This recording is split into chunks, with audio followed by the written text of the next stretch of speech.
Assalamualaikum warahmatullahi wabarakatuh. Alhamdulillah, alhamdulillahilladzi amsayna ala fitratil Islam wa ala kalimatil ikhlas wa ala dini nabiyyina Muhammadin sallallahu alaihi wasallam wa ala millati abina Ibrahim hanifan muslima wa ma kana minal musyrikin. Asyhadu an la ilaha illallah wahdahu la syarikalah al-maliku haqqul mubin wa asyhadu anna Muhammadan abduhu wa rasuluh shadiqul wa'dil amin. Allahumma shalli wa sallim wa barik ala nabiyyina Muhammadin wa ala alihi wa sahbihi ajmain. Amma ba'du, subhanaka la ilma lana illa ma 'allamtana innaka antal alimul hakim. Rabbi shrah li sadri wa yassir li amri wahlul 'uqdatam min lisani yafqahu qawli. Bapak Ibu hadirin jamaah pengajian rutin Masjid Risalatul Mustaqim rahimakumullah. Pertama, marilah kita senantiasa bersyukur kehadirat Allah Subhanahu wa taala atas segala nikmat yang diberikan kepada kita sekalian, sehingga pada kesempatan ini kita masih bisa istiqomah untuk menunaikan sholat berjamaah dan kita lanjutkan dengan thalabul ilmi. Mudah-mudahan ini semua akan dicatat oleh Allah Ta'ala sebagai amal soleh kita. Yang kedua, sholawat serta salam mudah-mudahan senantiasa terlimpah kepada junjungan kita baginda Rasulullah Shallallahu Alaihi Wasallam. Bapak Ibu hadirin jamaah rahimakumullah, untuk mengisi kekosongan pada malam hari ini kita lanjutkan untuk membaca kitab Ad-Da' wa Dawa. Yang ini kita baca di masjid kita ini setiap Jumat ba'da subuh, Jumat pertama dan ketiga sampai suruk. Kalau Jumat yang kedua dan keempat itu kajian kita tafsir Al-Ibris. Nah, karena Kamis malam Jumat ini kosong, maka kita lanjutkan saja pelajaran kita tentang kitab Ad-Da' wa Dawa. Bagi para jamaah yang mungkin pada pertemuan Jumat yang lalu tidak hadir, sedikit saya resume bahwa bahasan kita pada Jumat yang lalu adalah tentang adab-adab di dalam berdoa dan waktu-waktu yang mustajabah untuk berdoa. Jadi doa kita itu supaya landep, doa kita itu supaya mandi, rasa tiang Jawa. Doa kita itu supaya qabul sampai ke hadirat Allah. Tidak sekedar kita melafalkan doa, tetapi ada tata cara yang diajarkan oleh Rasulullah. Ya, sehingga doa yang kita panjatkan itu berpotensi besar untuk dikabulkan oleh Allah. Karena memang Allah sudah berjanji setiap doa itu pasti akan dikabulkan. Tetapi tetap juga melihat mutu dan kualitas dari doa yang kita panjatkan itu. Seperti yang masyhur di dalam hadis Arba'in itu kan ada bagaimana orang itu berdoa dengan penuh kesungguhan. Ya Rabbi, ya Rabbi, dengan berbagai macam permohonan-permohonan. Tetapi kata Rasulullah, orang ini wa mat'amuhu haramun. Dia sudah termasuki oleh makanan yang haram. Wa masrabuhu haramun.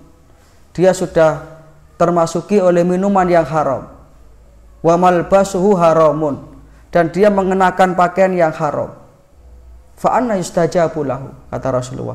Maka bagaimana doanya itu akan sampai? Nggak bisa.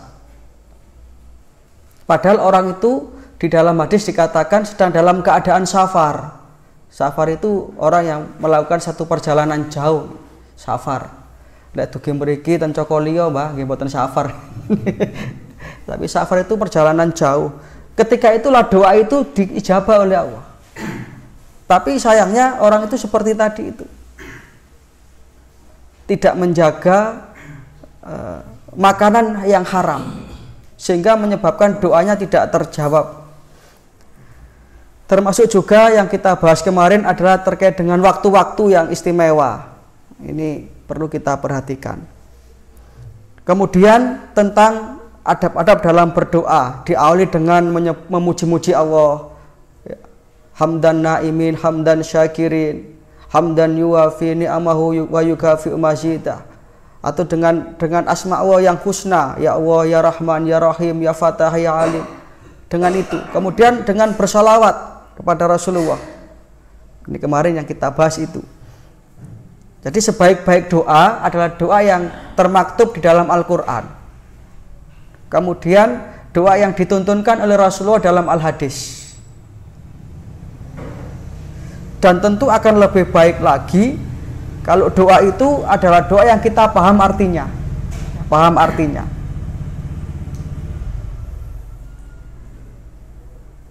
Maka dalam bab ini ada iyatun maksurat, tentang doa-doa yang maksurat. Maksurat itu doa yang diamalkan oleh Rasulullah dalam keseharian beliau.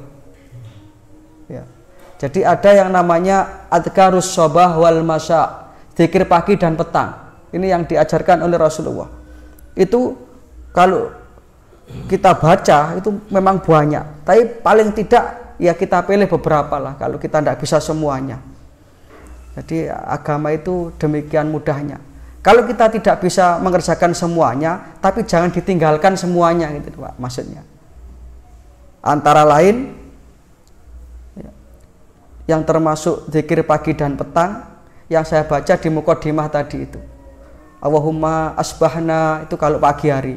Kalau sore hari, Allahumma amsayna ala fitratil Islam wa ala kalimatil ikhlas wa ala dini nabiyyina Muhammadin sallallahu alaihi wasallam wa ala millati abina Ibrahim hanifam muslima wa ma kana minal musyrikin.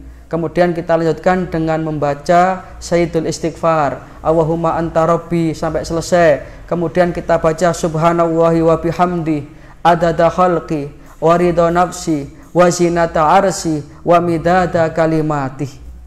Paling tidak itu yang kita baca. Kata Rasulullah, kalau kita membaca itu di pagi hari, kemudian kok di siang harinya itu kita meninggal, maka insya Allah akan dijamin husnul khotimah.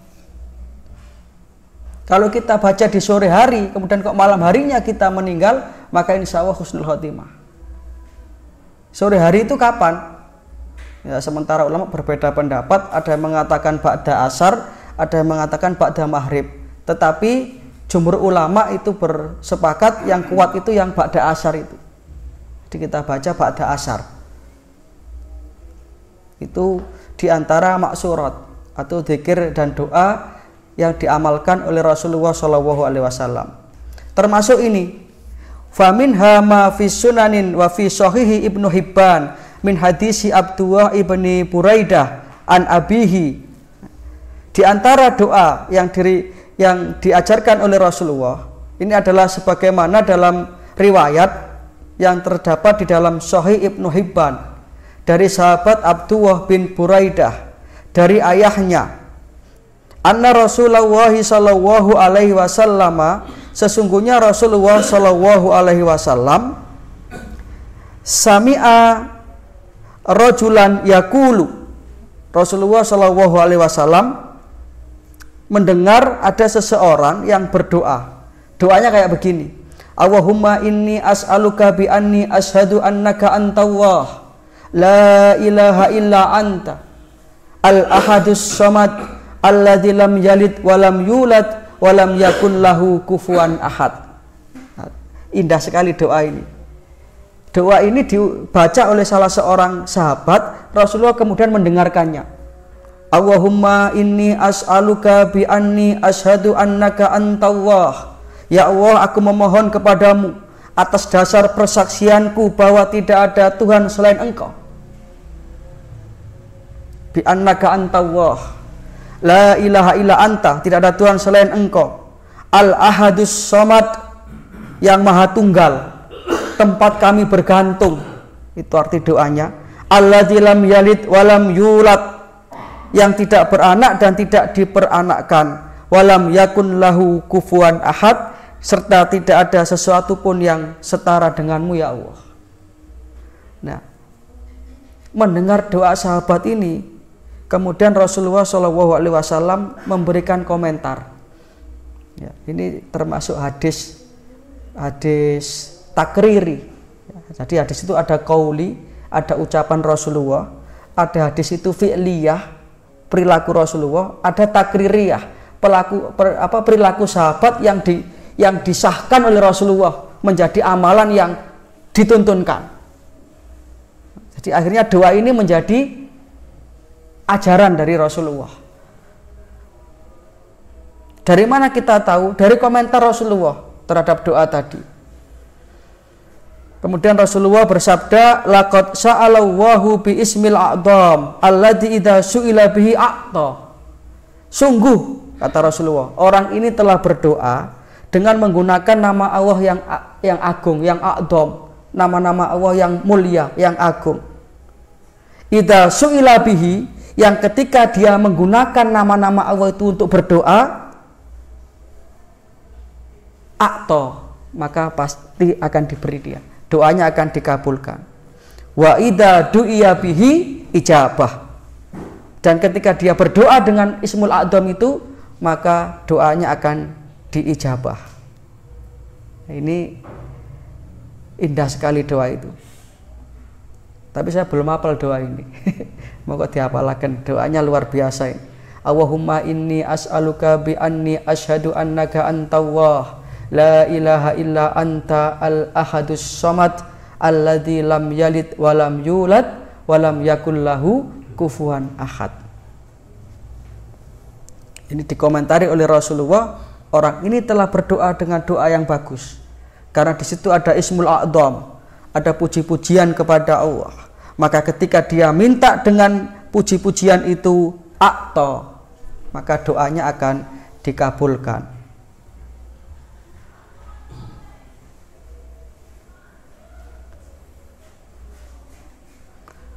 Wa fi sunanin wa sahihi Ibnu Hibban aidan min hadisi Anas bin Malik. Nah, ini disebutkan dalam hadis yang lain yang diriwayatkan oleh Anas bin Malik. Kemarin juga sudah saya sampaikan bahwasanya Anas bin Malik ini termasuk satu di antara sahabat yang banyak meriwayatkan hadis, karena beliau ini adalah sahabat yang ngawulo di rumahnya Kanjeng Nabi. Jadi napa zaman saat ini, jadi orang dalam kalau di sila pondok itu yang jadi yang cantrik ya, cantriknya ke Kanjeng Nabi, yang membersihkan yapon ke rumah Kanjeng Nabi, yang menatakan napa daharane Kanjeng Nabi, yang mengisi kamar mandinya Rasulullah, menyiapkan air berwudu Rasulullah. Maka luar biasa. Dan itu dalam riwayat dikatakan, kenapa kok Anas bin Malik seperti itu? Itu karena diperintah oleh ibunya. Ini salah satu di antara kecerdasan ibunya Anas bin Malik ini. Beliau ingin mentarbiyah putranya, mendidik putranya itu langsung kepada Rasulullah. Wis ngawula oleh ndek Kanjeng Nabi. Nah, akhirnya betul juga beliau banyak meriwayatkan hadis. Satu di antara ini,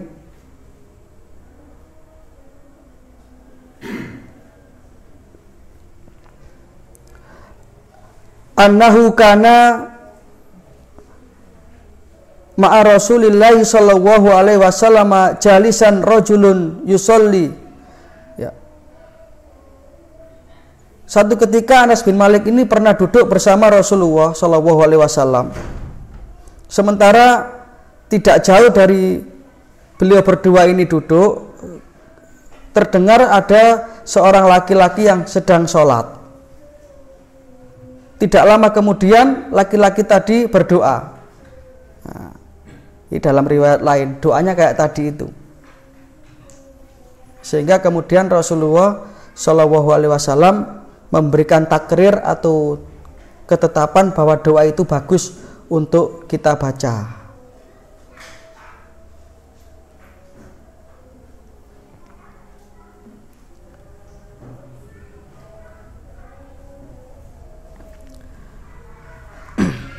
Hadirin para jamaah rahimakumullah. Jadi kedua hadis tersebut yang tadi kita bahas ini dinukil oleh Imam Ahmad di dalam musnadnya. Jadi ini termasuk hadis yang ada di dalam kitab Kutubus Sittah. Salah satu di antaranya adalah musnad Imam Ahmad. Sedangkan di dalam riwayat At-Tirmizi diriwayatkan dari Asma binti Yazid bahwasanya Rasulullah Shallallahu Alaihi Wasallam bersabda, Ismullahil a'dham fi hatainil ayataini. Nama Allah yang agung yang bisa kita gunakan untuk berdoa terdapat dalam dua ayat ini. Nah, ini ada dua ayat yang bisa kita jadikan sebagai pengantar doa kita. Yang pertama yang terdapat di dalam Al-Quran surat Al-Baqarah ayat 163. Insya Allah jenengan sudah hafal ini. A'udzubillahi minasyaitonirrajim. Wa ilahukum ilahu wahidun la ilaha illa huwar rahmanur rahim. Itu ayatnya. Wa ilahukum ilahun wahidun la ilaha illa huwar rahmanur rahim. Ini termasuk ayat yang merupakan Ismullahil a'dham, yang mengagungkan nama Allah, yang bisa kita jadikan sebagai pengantar doa kita agar doa kita itu lebih cepat sampai. Wa Fatihati Ali Imran, atau di dalam surat Ali Imran ayat yang pertama dan kedua. Surat Ali Imran ayat 1 dan 2. A'udzubillahi minasyaitonirrajim. Alif lam mim. Allahu la ilaha illa huwal hayyul qayyum. Nah, ini juga termasuk ayat yang merupakan Ismullahil a'dham, pengagungan akan kebesaran dan kemahakuasaan Allah. Alif lam mim. Allah yang tidak ada Tuhan selain Dia yang berhak diibadahi. Al-Hayyul Qayyum, yang hidup kekal dan terus menerus mengurus makhluknya. Surat Ali Imran ayat 1 dan 2. Imam At-Tirmizi menyatakan bahwa hada hadisun hasanun sahihun. Hadis ini derajatnya hasan sahih.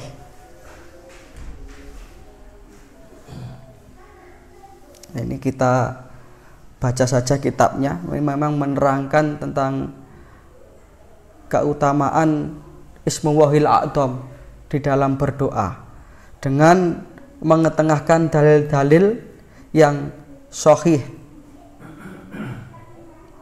Wa fi musnad Imam Ahmad wa fi sahihil Hakim min hadisi Abi Hurairah. Ini juga disebutkan di dalam musnad Imam Ahmad dan di dalam Sahih Al-Hakim hadis dari sahabat Abu Hurairah Abdurrahman bin Sakhr, dan juga dari sahabat Anas bin Malik juga, wa Rabi'ah, dan juga dari sahabat Rabi'ah. Jadi banyak sekali yang meriwayatkan hadis ini, ya. Anin Nabi sallallahu alaihi wasallam, dari Rasulullah sallallahu alaihi wasallam, annahu qala, sesungguhnya beliau bersabda,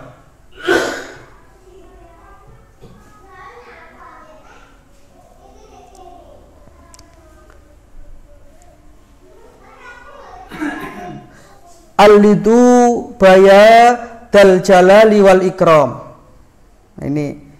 Ini termasuk Ismullahil a'dham juga, nama Allah yang agung. Apa itu?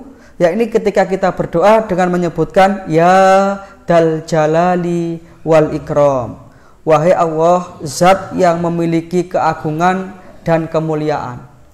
Jadi al-jalal itu keagungan, al-ikram itu kemuliaan. Jadi hanya Allah lah zat yang maha agung dan maha mulia.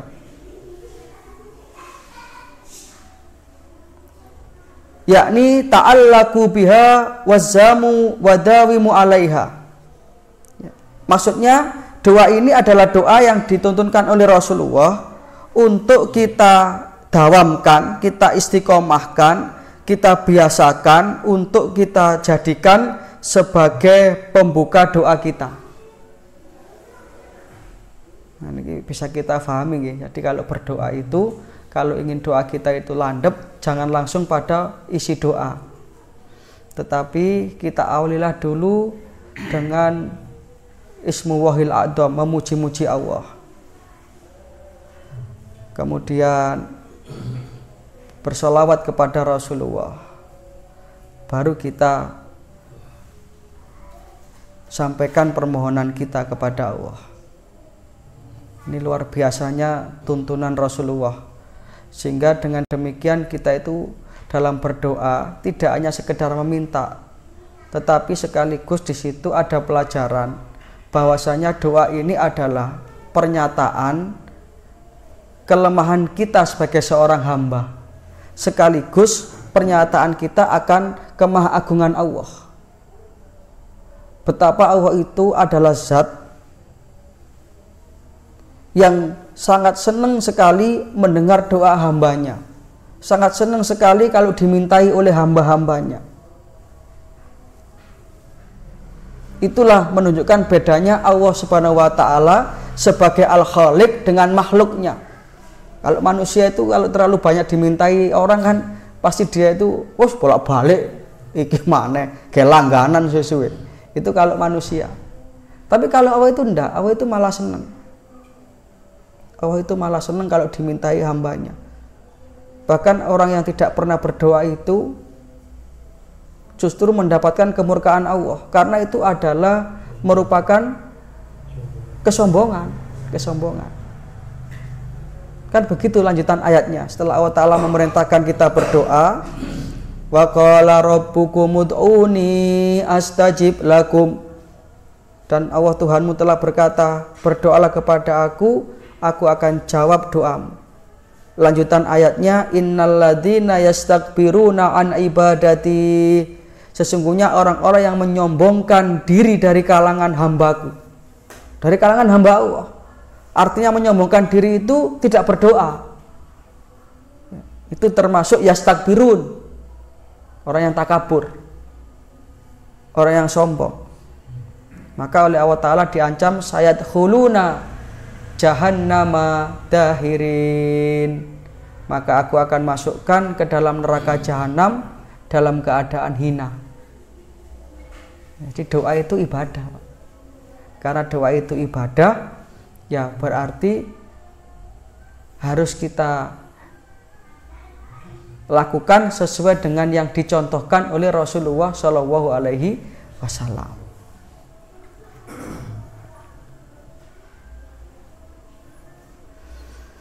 Di dalam hadis yang lain, kalau tadi ya jalali wal ikram, sekarang Rasulullah juga menuntunkan ya hayyu ya qayyum, ya hayyu ya qayyum, wahai zat yang maha hidup dan maha mengurus semua makhluknya. Jadi dunia ini semua sudah diatur oleh Allah. Tidak ada satupun yang terjadi di dunia ini, walaupun sehelai daun yang jatuh dari pohonnya, kecuali atas kehendak Allah, atas izinnya Allah. Istilah maka orang-orang sepuh dulu itu kalau nuturi kan wis kabeh wis jatahe dhewe-dhewe. Wis jatahe ngene. Rezeki itu kalau sudah rezeki kita ya akan datang. Tapi kalau belum rezeki, wis cara tiang sepuh ben karek ngemplok iku lho ya ketampel. Kan ngoten. Karena ini menunjukkan bahwa hidup ini ada yang mengatur. Bahwa kita manusia itu hanya diperintah untuk ikhtiar. Ikhtiar baik ikhtiar lahiriah ataupun ikhtiar batiniah. Ikhtiar lahiriah ya upaya-upaya lahiriah ya kita lakukan. Ya bekerja sebagaimana mestinya. Ikhtiar batiniah ya doa ini ikhtiar batiniah. Dua-duanya ini harus kita gabungkan, Pak. Jadi namanya usaha dan doa ini adalah bentuk ikhtiar orang yang beriman. Sehingga nanti kalau sudah menggabungkan dua ini, antara usaha dengan doa ini, kalau usahanya itu berhasil, dia bersyukur. Kalau usahanya itu gagal, dia bersabar. Nah, kan enak tuh. Inilah yang dimaksud dengan sabda Rasulullah, ajaban li amril mu'min, inna amrohu kullahu lahu khair. Aku ini takjub, aku ini kagum dengan orang beriman itu. Apapun yang menimpa dia, dadi apik kabeh. Cara tiba ngoten tiba empuk tok. Kenapa? Karena in asobahu khairan, ketika dia mendapatkan kebaikan, ketika dia itu mendapatkan karunia Allah berupa rezeki, berupa kesehatan, berupa keselamatan, itu sakaro, dia bersyukur. Fakana khairun lahu, dan kesyukuran itu menjadi kebaikan. Wa in asobahu dharra, dan kalau dia itu ditimpa kesulitan, ditimpa sakit, ditimpa musibah, ditimpa kegagalan, apa yang dia lakukan? Sobaro, dia bersabar. Fakana khairun lahu, sabar itu pun jadi kebaikan. Nah, niku lho enake. Tapi niki anu lho, Pak, lek syukur niku luwih gampang timbang sabar. Makanya lek cara Kiai Saad Ibrahim, ketua pimpinan wilayah itu, lek muruki kula biyen ya pas kuliah iku, awake dhewe lek ndonga syukur ae. Karena apa? Karena syukur itu identik dengan kenikmatan. Lek sabar identik dengan ujian.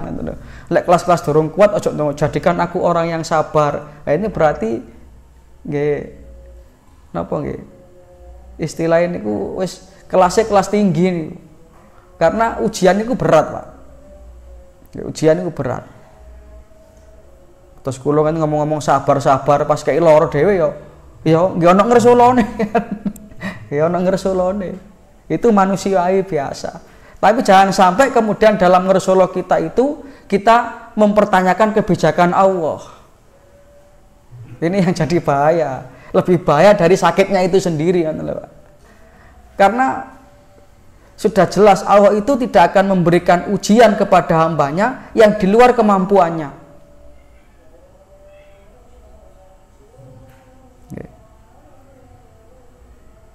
Kalau kita sakit, kita coba membaca sejarah Nabi Ayub. Nabi Ayub itu kurang yok nopo. Sakitnya kurang bagaimana itu. Nabi Ayub itu awalnya kan kaya raya, punya banyak anak, punya istri yang cantik. Tapi satu persatu anaknya meninggal dunia. Jangan bayangkan sampai habis. Hartanya sedikit demi sedikit habis. Kemudian ditimpa sakit bertahun-tahun. Dan luar biasanya, ini yang tidak bisa kita contoh, tidak pernah ndonga njaluk waras. Izin Gusti Allah. Ya Allah, sembuhkan penyakitku ya Allah. Mboten nate ngoten. Lek kula kali jenengan termasuk sing ngomong iki lek lara, ya Allah segera sembuhkan ya Allah. Allahumma rabban nasi adhibil bas. Boleh, itu doa juga dari Rasulullah, boleh.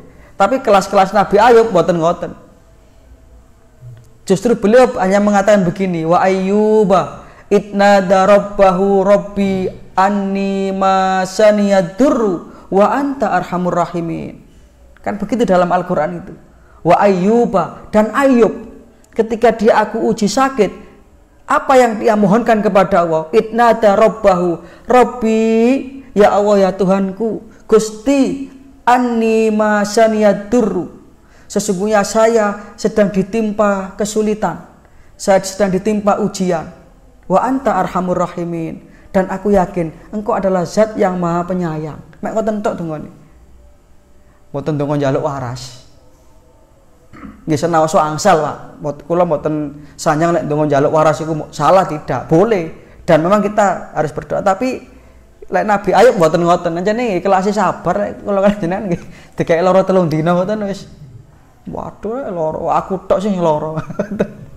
Apa maneh lek loro niku ndek omah koyo ngijeni ngoten rasane.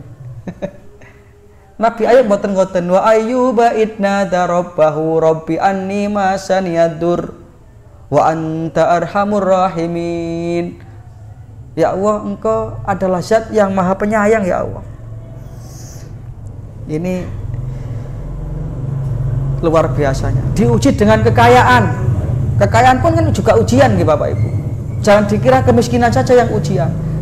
Diuji dengan kekayaan. Kita contoh Nabi Sulaiman. Apa doanya Nabi Sulaiman? Beliau mengatakan, hada min fadli rabbi liyabluwani a'ashkuru am akfur. Hada min fadli rabbi. Semua karunia Allah ini yang telah diberikan kepada aku ini sesungguhnya adalah ujian bagi aku. A'ashkuru am akfuru. Aku jadi orang yang syukur atau aku jadi orang yang ingkar.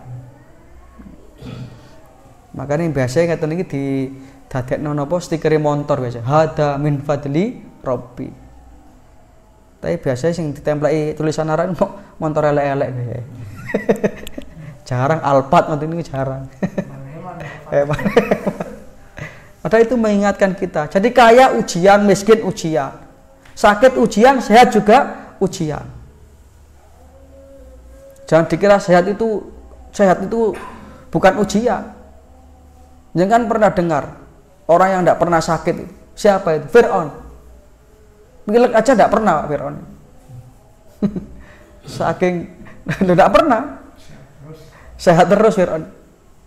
Kemarin juga saya sampaikan di pengajian Jumat itu.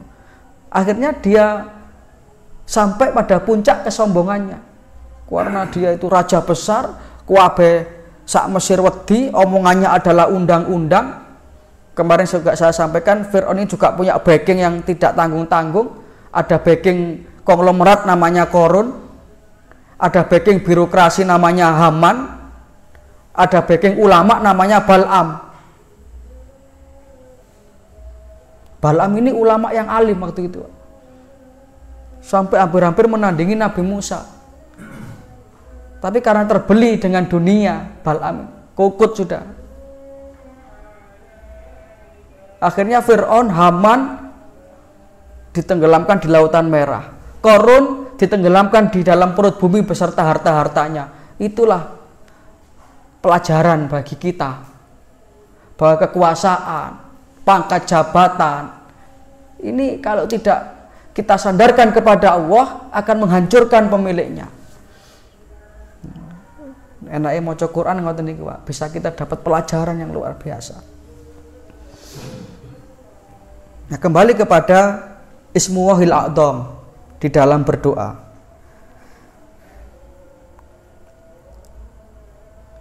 Disebutkan di dalam hadis yang lain. Lagi-lagi ini diriwayatkan dari sahabat Anas bin Malik.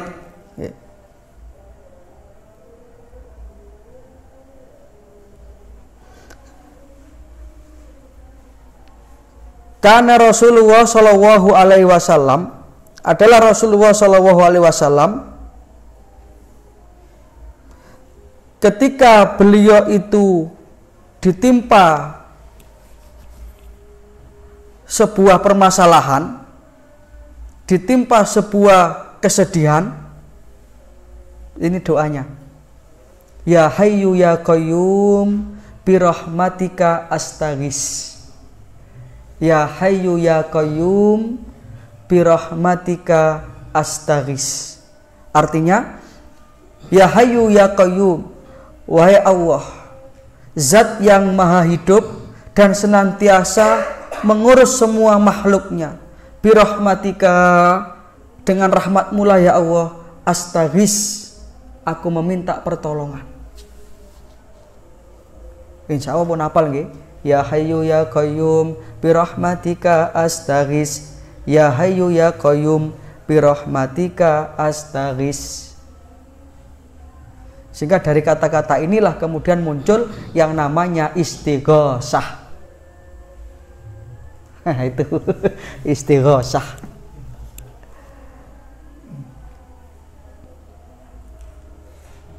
Ya Hayyu ya Qayyum birahmatika astaghis. Maka istighosah itu makna aslinya adalah minta pertolongan. Sama dengan isti'anah. Ista'ana, yasta'inu. Wasta'inu bis sabri was shalah wa innaha lakabiratun illa 'alal khashi'in. Jadikanlah sabar dan salat sebagai penolongmu. Wasta'inu sama dengan istaghisu. Nah, kemudian menjadi tadi itu istighosah. Ya napa istighosahan? Ya karena sekali lagi karena ini doa, ya kita ikuti apa yang dituntutkan oleh Rasulullah dalam adab-adab berdoa. Itulah makanya tidak ada Pak di dalam tuntunan Rasulullah itu doa bersama lintas agama itu tidak ada. Tidak ada. Karena tidak sama. Misalkan 5 tokoh agama sama-sama saling berdoa, diaminkan oleh juga 5 umatnya. Itu masing-masing kan saling mengingkari. Tidak ada. Termasuk adab-adab berdoa itu kan khaufan wa tama'ah, dengan hati yang penuh rasa takut kepada Allah, hati yang penuh harap kepada Allah. Tadarruan wa khifatan, dengan dengan sopan dan suara yang lemah lembut. Jadi berdoa itu kalau bisa ya dengan suara yang lirih. Yang lirih itu artinya ya kita sendiri yang mendengar doa kita itu. Dasarnya jelas, kan sudah sering saya sampaikan, Rasulullah itu kan pernah ditanya oleh sahabat tentang doa itu. Ya Rasulullah, aqribun rabbuna fanuna jihi ambaidun rabbuna fanuna dihi. Kanjeng Nabi, Gusti Allah niku tebe napa celak? Lek tebe, kula tak bengok-bengok lek ndonga. Lek cedhek, kula tak besik-besik mau lek ndonga. Sehingga kemudian pertanyaan ini menjadi asbabun nuzul turunnya Al-Baqarah 186 itu, yang merupakan jawaban terhadap pertanyaan sahabat di situ. Nah, ini jadi Rasulullah itu tidak pernah memberi jawaban kepada umatnya sebelum menunggu wahyu. Wa ma yantiqu anil hawa in huwa illa wahyu yuha.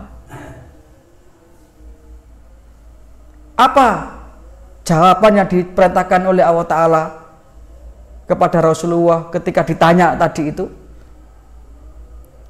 Wa idza sa'alaka ibadi anni. Wahai Rasulullah, wahai utusanku, ketika kamu ditanya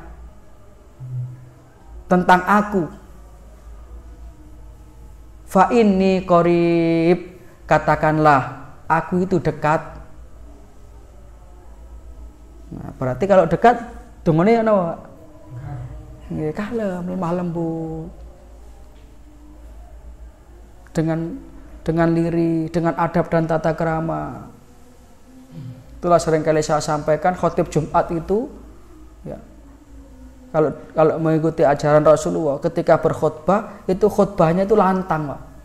Itulah contoh Rasulullah, bahkan diriwayatkan sampai Rasulullah itu matanya merah saking membakar semangat. Khutbahnya singkat ya, tidak panjang, suaranya lantang seperti panglima perang yang memimpin pasukan di medan perang. Tapi kalau sudah sampai kepada doa, Rasulullah itu berbalik 180 derajat volumenya. Allahumma gfir lil muslimina wal muslimat. Pun atas dadi khotib mulai awal sampai akhir bengok to. Allahumma gfir lil muslimin wal muslimat.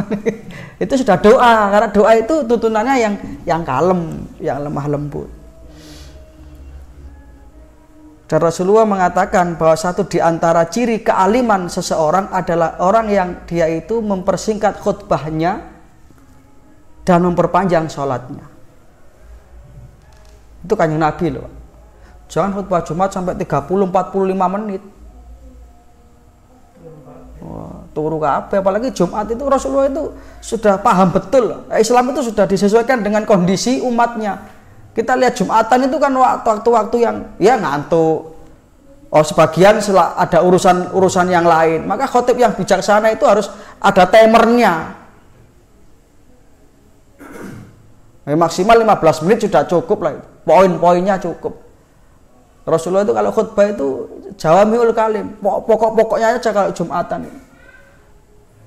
Jangan Jumatan bahas berita koran. Diterangkan corona di kabupaten ini sekian, kabupaten ini gak mari-mari. Langsung intinya khutbah Jumat itu kan meningkatkan takwa, mengajak orang untuk bersemangat dalam ibadah, mengingatkan orang pada kehidupan akhirat. Ngoten tok niku mawon pun cukup. Satu ayat dibahas selesai sudah.